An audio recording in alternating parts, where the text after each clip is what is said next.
Welcome to this edition of Time with Dr. Mahama in 2026. Genesis chapter 1, verse 28, AKJV. And God blessed them, and God said to them, "Be fruitful and multiply, and replenish the earth, and subdue it, and have over the fish of the sea, and over the fowl of the air, and over every living thing that moves on the earth." In 2025, my emphasis was on using the first part of the verse, "Be fruitful and multiply," in my practice of reproductive medicine. For this series, I'll be looking at replenish the earth and subdue it. Ghana has benefited from this blessing of fruitfulness and multiplication, even though the majority of us have not paid attention to it or given thought to the fact that it is God's blessing to the nation. I was 12 years old when Ghana obtained independence from British colonial rule in 1957. Ghana's population was estimated to be just over 6 million people, with specific figures suggesting around 6.0 to 6.27 million people by the first post-independence census in 1960. I'm proud to confirm that I participated in that census as an enumeration officer at Bimsi on the Wale-Bolgatanga Road.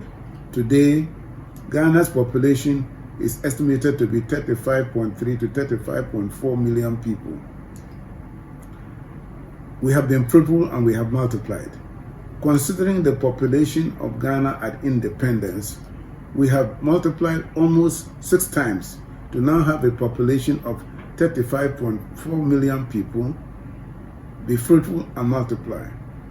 God has blessed Ghana in another way that the younger generations of Ghanaians have taken for granted.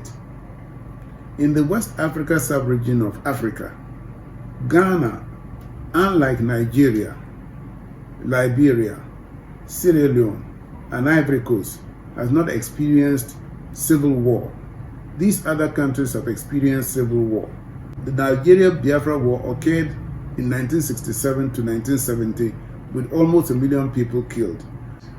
When I visited Sierra Leone in 2019 and saw the devastation visited on Furabe College by the civil war in that country, I thank God immensely in my heart for the peace and stability God has granted Ghana.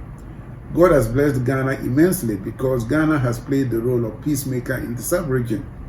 The protagonists of the Nigerian Civil War were brought to Pedose Lodge in Aburi for mediation, which reconciled Nigeria into one nation. In the 2018 Togo crisis, as ambassador at large, I was part of President Akufo-Addo's team that mediated peace between the government side and the opposition. Matthew chapter 5, verse 19, NLT. God blesses those who work for peace, for they will be called the children of God. That is what the born-again Ghanaians are, children of God. We shall consider the portion of the verse that says, "Replenish the earth and subdue it," in subsequent editions of Time with Dr. Mahama. Like and share with family and friends. Thank you for listening and tune in next time.